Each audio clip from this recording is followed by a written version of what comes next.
উত্তরবঙ্গ সফরে দ্বিতীয় দিনে কিছুক্ষণের মধ্যেই রংপুরে ঈদগাহ মাঠের নির্বাচনী জনসভায় যোগ দেবেন তারেক রহমান।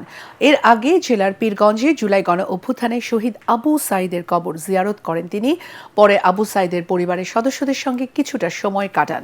বিএনপি চেয়ারম্যানের পীরগঞ্জে আসার খবরে শহীদ আবু সাঈদের বাড়ির আশেপাশে ভিড় করেন বিপুল সংখ্যক বিএনপি নেতাকর্মী ও সাধারণ মানুষ।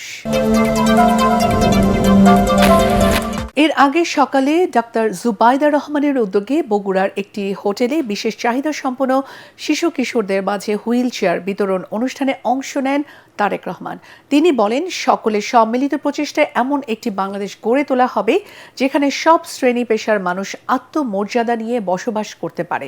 বিএনপি চেয়ারম্যান বলেন, বিশেষ চাহিদা সম্পন্ন শিশুরাও নানা প্রতিভার অধিকারী। রাষ্ট্রীয় ও সামাজিকভাবে তাদের প্রতিভা বিকাশের সুযোগ করে দিতে হবে।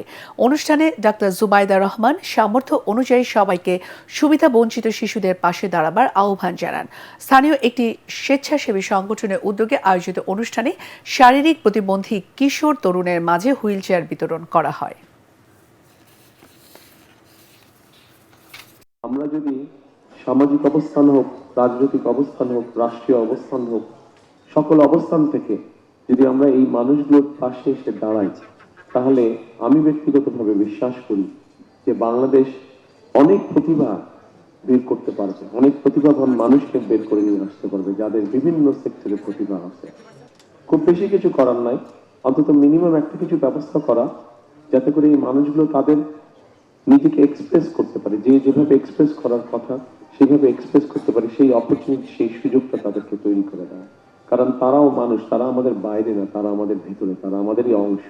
আজকের পর থেকে আগামী দিনগুলোতে এই ধরনের মানুষ যারা আছে, প্রতিবন্ধী মানুষ যারা আছে, আমাদের আশেপাশে যারা আছে, আমরা যে যার অবস্থান থেকে যতটুকু সম্ভব তাদের পাশে এসে দাঁড়াই, তাদেরকে আমরা সহযোগিতা করি।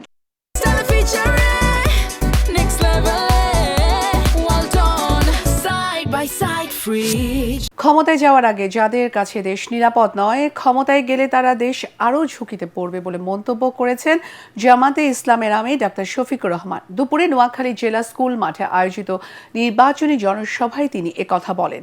জামাতের আমির বলেন, নোয়াখালীর অনেকগুলো ন্যায্য দাবি আছে। জামাত ক্ষমতায় গেলে ইনসাফের মাধ্যমে এসব দাবি পর্যায়ক্রমে বাস্তবায়ন করা হবে। এর আগে দেশের রাজনীতিতে অতীতের পরিবারতন্ত্রকে লাল কার্ড দেখানো হবে বলে মন্তব্য করেন শফিকুর রহমান।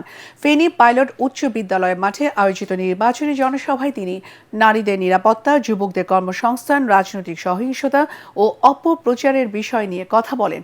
নারীদের বাইরে যেতে দেওয়া হবে না এমন প্রচারণাকে গুজব উল্লেখ করে তিনি বলেন, ঘরে ও কর্মস্থলে নারীদের নিরাপত্তা নিশ্চিত করা হবে। অতীতের বস্তা পচা রাজনীতি যেটা ফ্যাসিবাদ উপহার দিয়েছে, একনায়কতন্ত্র উপহার দিয়েছে, দুর্নীতিতে দেশকে চ্যাম্পিয়ন বানিয়েছে, ডুবিয়ে দিয়েছে, ওই রাজনীতিকে আমরা লাল কার্ড দেখাতে চাই।